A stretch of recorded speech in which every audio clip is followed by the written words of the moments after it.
전방 선수에게 공간을 제공하게끔 구성했다는 점에서 누누 감독의 토트넘과 콘테 감독의 토트넘을 같은 선상에 두고 평가할 수는 없다고 생각합니다. 근데 그럼 유효 슈팅 영회의 원인이 뭐냐? 감독 탓이 아니라면 선수 탓이라는 거냐?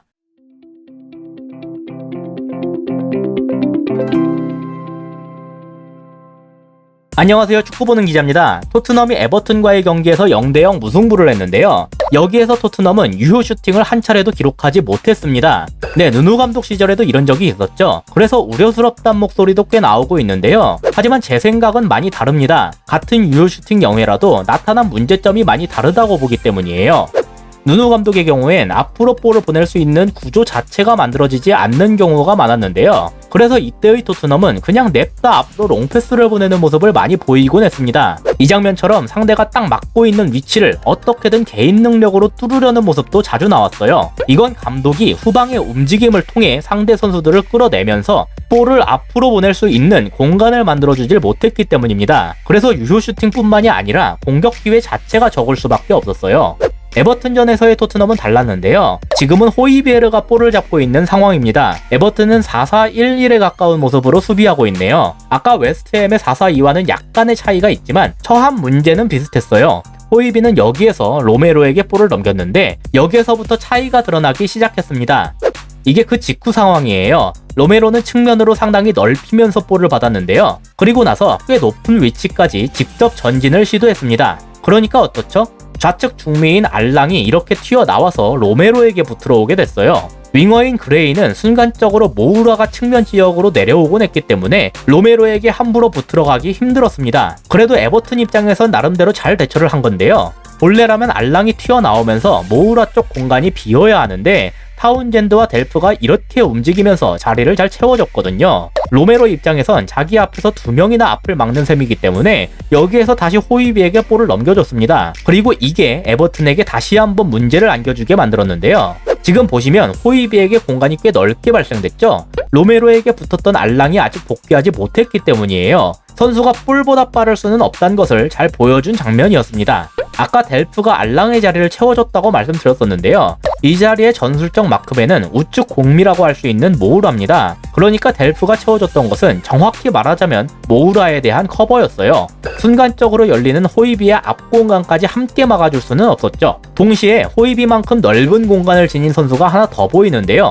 지금은 여기 중앙 공미처럼 있는 손흥민입니다. 타운젠드가 중원에 가담했음에도 다른 중미들이 측면으로 끌려갔기 때문에 손흥민에게까지 붙을 미드필더가 없었기 때문이에요. 만약 타운젠드가 더 내려갔다면 이번엔 스킵 조깁이겠죠. 타운젠드가 어딜 선택하든 간에 둘 중 하나에겐 공간을 허용할 수밖에 없는 구조인 셈입니다. 그래서 지금 손흥민은 두 줄 수비의 약점인 이 사이 공간에서 이렇게 볼을 받을 수 있었죠.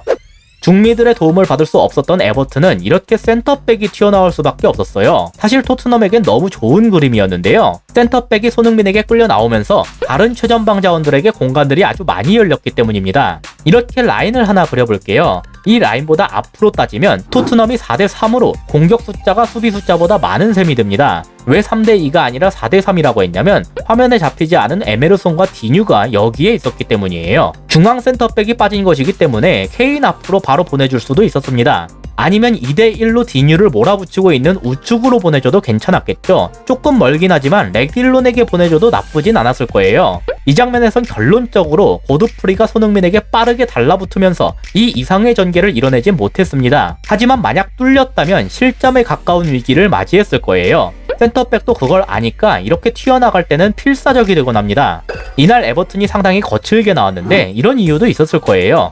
이건 다른 시간대의 장면이지만 이것도 손흥민과 고드프리의 대결에서 나왔다는 점은 같았습니다. 비록 이 전개가 슈팅까지 이어지진 못했지만 이런 식으로 상대 중미와 센터백들을 차례대로 끌어당기면서 전방 선수에게 공간을 제공하게끔 구성했다는 점에서 누누 감독의 토트넘과 콘테 감독의 토트넘을 같은 선상에 두고 평가할 수는 없다고 생각합니다. 근데 그럼 유효 슈팅 영회의 원인이 뭐냐? 감독 탓이 아니라면 선수 탓이라는 거냐? 결론부터 말씀드려서 저는 선수에게 책임이 있다는 말이 반은 맞고 반은 틀리다고 생각합니다. 다음 장면을 통해서 이 부분을 말씀드릴게요. 호이비가 볼을 잡고 있는데요. 토트넘 기준 우측에서 공격이 전개됐기 때문에 에버튼 선수들도 전체적으로 이쪽으로 쏠려 있습니다. 지금 가장 반대쪽 측면에 있는 선수는 풀백이 아니라 윙어인 고르돈이에요. 그리고 그보다 뒤에는 지금 가려져 있지만 레길론이 있습니다. 여기에서 호이비는 이렇게 볼을 넘겨줬는데요. 이 볼이 좌측 센터백인 데이비스에게 흘러갔습니다. 그리고 이전 리뷰에서도 말씀드렸지만 데이비스는 이런 상황에서 적극적으로 측면으로 올라가곤 했는데요. 때문에 지금 윙어인 고르돈이 앞으로 튀어나갔고 타운젠드까지 여길 도우러 가고 있습니다. 하지만 아까 말씀드렸었죠. 방금까지 가장 이쪽 측면에 가까웠던 선수는 고르돈이었습니다. 반대편으로 방향이 전환되는 과정에서 데이비스가 직접 올라오니까 얘가 붙을 수밖에 없었지만 이 말은 당장 레귤론에겐 공간이 꽤 허용될 수밖에 없단 소리예요. 선수가 볼보다 빠를 수 없단 말을 한 번 더 말씀드려야 할 것 같네요. 볼이 전환되는 속도가 에버튼 선수들이 전체적으로 좌측에서 우측으로 움직이는 것보다 빠를 수밖에 없습니다. 여기에서 데이비스가 취할 수 있는 선택지는 크게 두 가지가 있었는데요. 손흥민에게 넘기면서 이런 식으로 전개를 하거나 레길론에게 넘기면서 이런 식으로 전개를 하거나입니다. 데이비스는 레길론에게 넘기는 걸 선택했는데요. 레길론에게 볼이 가니까 이렇게 됐어요. 풀백인 콜먼이 레길론에게 가고 손흥민의 침투를 고드프리가 따라가지고 있죠. 여기에 델프도 손흥민에 의해 이렇게 같이 끌려가게 됐습니다. 고드프리가 1대1 상황에서 뚫릴 수도 있으니까 당연한 움직임이었어요. 여기에서 중요한 건 이렇게 순간적으로 측면에서의 전개가 이뤄지면서 고드프리가 끌려나갔던 건데요.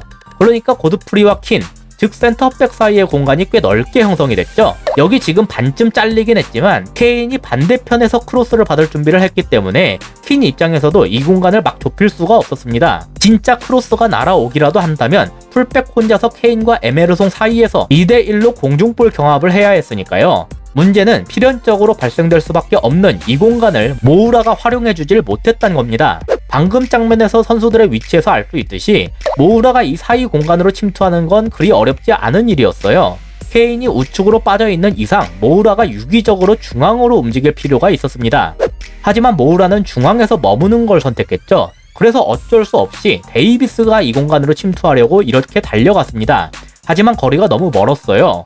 결국 이 공격은 수비에 막혀서 그대로 종료됐습니다. 다만 저는 이걸 모우라 개인의 탓이다 하고 끝내고 싶진 않아요. 저는 이게 이런 상황에서 선수들이 서로 어떻게 움직일 것인가에 대한 훈련이 아직 제대로 되어 있지 않기 때문이라고 생각합니다. 공격적인 상황에서의 세부 전술, 서로 간의 움직임에 대한 약속, 이런 것은 결국 훈련 상황에서 만들어지기 마련이거든요. 이럴 때 이렇게 하겠다, 저럴 땐 저렇게 하겠다, 이런 것들을 정하고 그걸 실제로 경기 내에서 나타내기 위해선 그만큼 시간이 필요하게 됩니다. 그래서 결론적으로 저는 토트넘 유효 슈팅 영회의 원인이 선수 책임인가에 대해서 부분적으로 옳지만 완전히 맞지는 않다고 생각합니다. 시간이 어느 정도 지난 후에도 같은 문제가 반복된다면 그때는 이제 정말 선수에 대한 책임 문제를 다룰 수 있겠죠. 이상으로 오늘의 영상을 마치도록 하겠습니다. 시청해주셔서 감사합니다.